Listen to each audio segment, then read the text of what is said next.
नमस्कार बच्चों।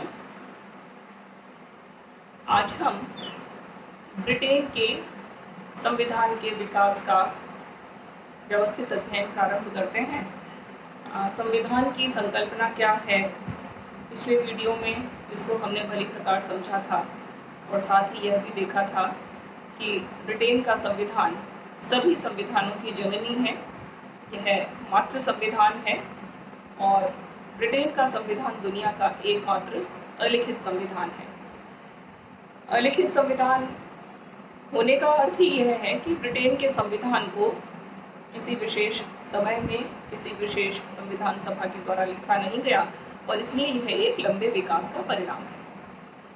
अब हम ब्रिटेन के संविधान के विकास के विभिन्न युगों के बारे में संक्षेप में अध्ययन करते हैं। ब्रिटेन के संविधान का जो पहला युग प्रारंभ होता है, जहाँ से व्यवस्थित नियमों का निर्माण और विकास प्रारंभ हुआ, वो था एंग्लो सैक्सन काल। 5वीं शताब्दी से यह काल शुरू होता है, जब एंग्लो सैक्सन जाति ने ब्रिटेन के विभिन्न कबीलाई जो गुट थे उनको हरा करके एंग्लो सैक्सन नामक इस जाति ने वहाँ पर आक्रमण करके और वहाँ पर व्यवस्थित राजतंत्रात्मक शासन व्यवस्था की स्थापना करी। 5वीं शताब्दी में यह प्रारंभ होता है और इस काल में लगभग 200 वर्षों के बाद में, यानी कि लगभग 7वीं शताब्दी के आसपास, एंग्लो सैक्सन कालीन राजा ने परामर्श देने वाली एक संस्था की स्थापना करी। बच्चों, आप यह जो अब मैं नाम बोलूंगी, इन नामों को आपको ठीक से याद रखना है और समझना है। आपको रट लेना है ये जो शब्द, क्योंकि अब से आप जब बार बार विभिन्न संविधानों का अध्ययन करेंगे तो यह शब्दावली आपके लिए एक आधारभूत शब्दावली के रूप में काम करेगी। तो एंग्लो सैक्सन काल में राजा को परामर्श देने के लिए एक परामर्शदात्री समिति का निर्माण किया गया, जिसका नाम था विटनेस मोट। विटनेस और मोट ये एक अजीब तरह का शब्द है जिसे आपको याद रखना है। मैं जो नोट्स आपको शेयर करूंगी उसमें ये सब चीज़ें, ये शब्द आपको पढ़ने को मिल जाएंगे। तो यह जो विटनेस मोट है, यह एक छोटी सी समिति थी राजा को परामर्श देने वाली। 30-35 लोग इसके अंदर होते थे और इसका प्रमुख कार्य राजा को प्रशासनिक और न्यायिक कार्यों में परामर्श देना था। तो कहने का अर्थ यह है कि ऐसा ब्रिटेन में पहली बार हुआ कि राजा स्वयं अपने स्वविवेक से अत्याचारी तरीके से शासन नहीं कर रहा है, वरन राज्य के प्रमुख प्रभावशाली लोगों को परामर्श के लिए बुलाता है। जैसे भारत में हम जानते हैं कि राजा को परामर्श देने के लिए मंत्रिमंडल हमेशा ही हुआ करता था और प्रत्येक राजवंश में हम महान मंत्रियों की बात हम जानते ही हैं। ब्रिटेन में उसी तरह से हम इसको एक मंत्रिमंडल जैसा एक कुछ शब्द कह सकते हैं, विटनेस बोर्ड को। तो परामर्शदात्री समिति अत्यंत प्रारंभिक काल में हम देखते हैं कि जो आधुनिक संसद है, उस आधुनिक संसद की भ्रूणावस्था में इस विटनेस बोर्ड को हम देख सकते हैं। अर्थात इस विटनेस मोट नामक संस्था के माध्यम से राजा को परामर्श पूर्वक कार्य करने की आदत पड़ रही है। राजा किसी भी सार्वजनिक मामले में निर्णय लेने से पहले परामर्शकों की इस समिति से राय करते हैं। इसी एंग्लो सैक्सन काल में जो दूसरा महत्वपूर्ण विकास हुआ, वो हुआ स्थानीय स्वशासन का विकास। स्थानीय स्वशासन अर्थात राजा राजधानी में है और वो पूरे देश को देखता है, लेकिन छोटे छोटे गांव, छोटे छोटे शहरों में जो है वो सीधे राजा का शासन नहीं होकर के वहीं की संस्थाएं, स्थानीय स्वशासन शब्द में ही निहित है कि स्थानीय जनता स्वयं अपना शासन करे। दूर बैठा हुआ राजा प्रत्येक वहाँ की समस्याओं को नहीं सुलझा सकता है। तो स्थानीय स्वशासन किसी भी देश की संवैधानिक व्यवस्था का प्राण होता है। अगर वहाँ की जनता उत्तरदायी तरीके से, जो गांव के लोग हैं वो अपनी अपनी ही समस्याओं को मिलजुल करके यदि उनका समाधान करते हैं तो केंद्र में बैठे हुए जो सरकार है उस पर भार कम पड़ता है। तो ब्रिटेन के एंग्लो सैक्सन कालीन राजाओं ने इसीलिए यह व्यवस्था प्रारंभ कर दी है। एक बहुत अच्छी व्यवस्था थी लोक प्रशासन के दृष्टिकोण से भी। तो उस लिहाज से पूरे देश को विभिन्न शायर्स में बांटा गया। शायर यह अंग्रेजी शब्द है, शायर उर्दू शब्द नहीं है, ये अंग्रेजी शब्द शायर है। और शायर का अर्थ जैसे हम हिंदी में जिला लेते हैं, तो डिस्ट्रिक्ट या जिला, उसको उस समय शायर कहा गया। पूरे देश को शायर्स में बांटा गया और प्रत्येक शायर को 100 में बांटा गया। अब 100 भी यह संख्या 100 नहीं है, 100 भी एक पारिभाषिक शब्दावली है और उसका अर्थ है जैसे आज हम जिले को जैसे हम पंचायत समितियों में बांटते हैं, तो पंचायत समिति जैसा एक प्रशासनिक इकाई, तो पूरे देश को कुछ शायर्स में बांटा गया, शायर्स को 100s में बांटा गया और इन 100s को फिर गांवों और नगरों के समूह में बांटा गया। तो इस तरह से स्थानीय प्रशासन में जो सबसे नीचे की इकाई थी वो थी गांव, या कुछ गांवों के पास एक शहर थी। गांव या शहर बहुत सारे गांवों और शहरों को मिला करके, जैसे 100 गांवों को मिला करके एक 100 बना, इसी प्रकार से 100 100s को मिला करके एक शायर बना और सभी शायर्स को मिला करके पूरा ब्रिटेन एक देश बन गया। तो इस तरह से व्यवस्थित रूप से देश को स्थानीय इकाइयों में बांटा गया और प्रत्येक गांव की अपनी एक टाउनशिप होती थी। टाउनशिप अर्थात गांव की अपनी सरकार, जो उस गांव के न्यायिक और प्रशासनिक झगड़ों का निपटारा करती थी। तो हमने यह देखा कि एंग्लो सैक्सन काल में केंद्रीय स्तर पर एक विटनेस मोड की स्थापना हुई, राजा को परामर्श देने वाली संस्था की स्थापना हुई और स्थानीय स्तर पर व्यवस्थित रूप से स्थानीय शासन का विकास हुआ और राजा ने एक व्यवस्थित राज्य की स्थापना ब्रिटेन में कर दी। दूसरा जो काल प्रारंभ होता है वो होता है सन 1066 से लेकर के और 1153 तक का काल, और यह काल कहलाता है ब्रिटेन के इतिहास में नॉर्मन एंजेलियन काल। पड़ोस का एक देश था, उसका नाम था नॉर्मेंडी।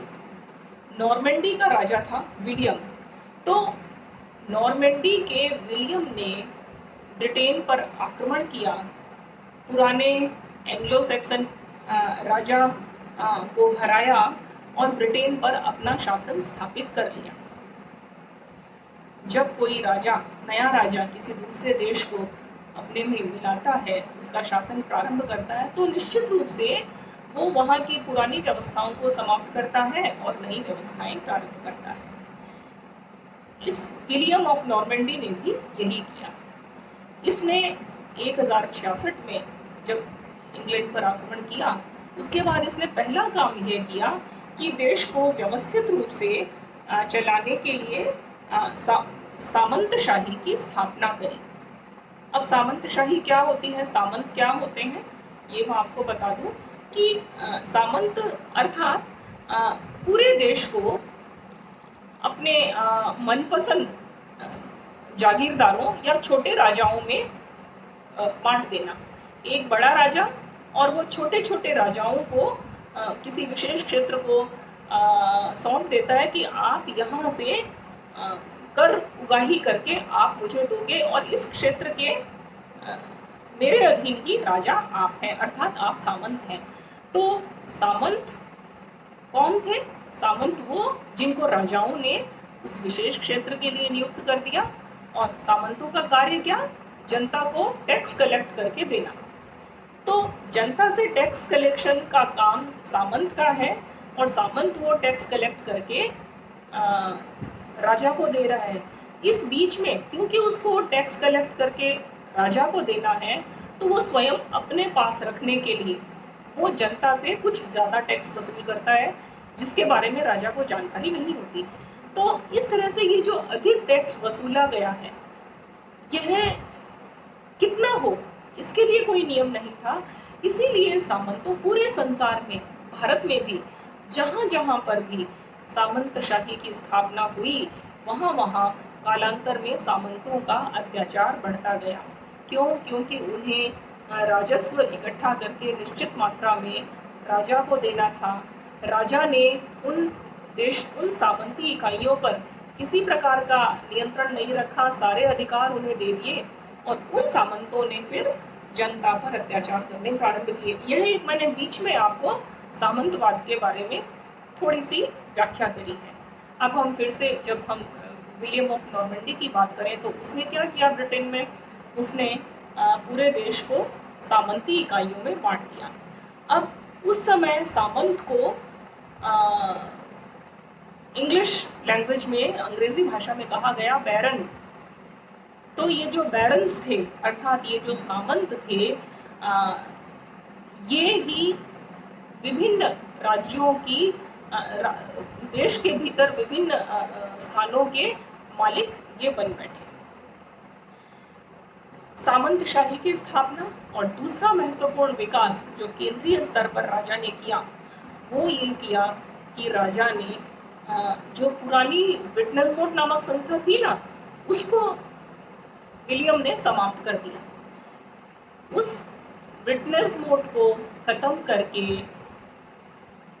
नॉर्मन राजाओं ने उसके स्थान पर 2 नई संस्थाओं की स्थापना करी। विटनेस बोर्ड खत्म हो गई है नॉर्मन काल में, उसके बाद में 2 नई संस्थाएं। पहली संस्था का नाम है मैग्नम कॉन्सिलियम। क्या नाम है पहली संस्था का? Magnum consilium. मैग्नम कॉन्सिलियम यह एक लैटिन भाषा का शब्द है और मैग्नम का अर्थ होता है ग्रेट या महान, और कॉन्सिलियम शब्द का अर्थ होता है काउंसिल। हिंदी में इसको कहते हैं परिषद। तो मैग्नम कॉन्सिलियम अर्थात ग्रेट काउंसिल अर्थात महान परिषद, इसकी स्थापना हुई। यह एक बहुत बड़ी इकाई थी, अर्थात संख्या में इसमें अधिक सदस्य थे। तो पूरे देश के जितने भी बैरन्स अर्थात सामंत थे, वो सभी इसके सदस्य थे। राजा के जो निकट के रिश्तेदार हैं, अन्य राजकुमार हैं, अन्य इंग्लैंड के जितने भी प्रभावशाली लोग थे, उन सबको राजा ने इस मैग्नम कॉन्सिलियम का सदस्य बनाया। और इसका कारण क्या था? विलियम एक विदेशी राजा था, इंग्लैंड में नया था। वो इंग्लैंड में लोकप्रिय बनने के लिए अधिकाधिक वहाँ के प्रभावशाली व्यक्तियों को मैग्नम कॉन्सिलियम का सदस्य बना करके अपनी लोकप्रियता बढ़ाना चाहता था। तो मैग्नम कॉन्सिलियम की सदस्य संख्या सैकड़ों में थी। तो ये जो मैग्नम कॉन्सिलियम है, अब इसकी बैठक वर्ष में 2 या 3 बार के लिए बुलाई जाती थी। और जब बड़े बड़े निर्णय करने हों, यदि करों का कोई बढ़ाना है, यदि किसी नए कर लगाने हैं, कहीं पर कोई युद्ध से संबंधित प्रश्न है, यानी कि अत्यंत महत्वपूर्ण प्रश्नों पर सबकी राय जानने के लिए इस महान परिषद की बैठकें वर्ष में 2 या 3 बार बुलाई जाती थी। अब दिन प्रतिदिन के कार्यों को संचालित करने के लिए जिस तरह से विटनेस बोर्ड थी, अब उसको समाप्त कर दिया गया है। उसके स्थान पर क्यूरिया रेजिस, यह भी एक अलग शब्द है, क्यूरिया रेजिस। इस क्यूरिया रेजिस की स्थापना की गई और क्यूरिया रेजिस को फिर 2 भागों में बांटा गया। इसके जो आधे लोग थे वो तो प्रशासनिक कार्यों को संभालते थे, राजा के कामों को हल्का करने के लिए, और जो आधा हिस्सा था वो न्यायिक कार्यों में राजा की सहायता किया करता था। तो इस प्रकार से हम वहाँ के राजा के या वहाँ की सरकार के यदि डेवलपमेंट की बात करें तो मैग्नम कॉन्सिलियम एक प्रकार से विभिन्न महत्वपूर्ण बातों पर राजा को बड़े मुद्दों पर परामर्श देने वाली संस्था थी और यह क्यूरिया रेजिस दिन प्रतिदिन के कार्यों में, प्रशासनिक और न्यायिक कार्यों में राजा को के कार्यों को हल्का करने वाली, कम करने वाली एक संस्था थी। आपको ये जो दोनों कालखंडों के ये जो संस्थाएं हैं, इनका नाम बहुत अच्छी तरह याद रखना है, क्योंकि इसी से आगे जाकर के संसद का विकास होता है। अब यदि आज संसद जिस रूप में है इंग्लैंड में, उसका अगर भ्रूण अवस्था में देखें तो हम विकास कहाँ से प्रारंभ होता है? विटनेस मोड से। विटनेस मोड को समाप्त करके नॉर्मन काल में किसको लाया गया? मैग्नम कॉन्सिलियम को लाया गया। तो हम इस तरह से एक फ्लोचार्ट बनाएंगे, एक रेखा चित्र बनाएंगे, जिसमें सबसे ऊपर विटनेस मोड के बाद जो संस्था आई वो है मैग्नम कॉन्सिलियम, और उसके बाद में जो अगला काल है प्लांटेगेनेट काल, उसमें मैग्नम कॉन्सिलियम को भी समाप्त कर दिया गया और उसमें आधुनिक काल की जो प्रीवी परिषद है उसकी स्थापना की गई। वो हम आगे आने वाले दिनों में पढ़ेंगे। तो यह जो दो कालखंड है, इन दोनों कालखंडों में कुछ व्यवस्थित संस्थाओं का निर्माण राजाओं ने अपने शासन की सुविधा के लिए किया। इससे हम यह देखते हैं कि एक राजपद का वहाँ पर व्यवस्थित विकास प्रारंभ होता है। व्यवस्थित रूप से राजा कार्य करते हैं और किसी प्रकार की अव्यवस्था इंग्लैंड में नहीं रहती है। अगले वीडियो में हम तीसरे कालखंड की चर्चा करेंगे, प्लांटेगेनेट काल और लंकास्ट्रियन काल। इसका स्टडी मटेरियल आपको मिलेगा। धन्यवाद।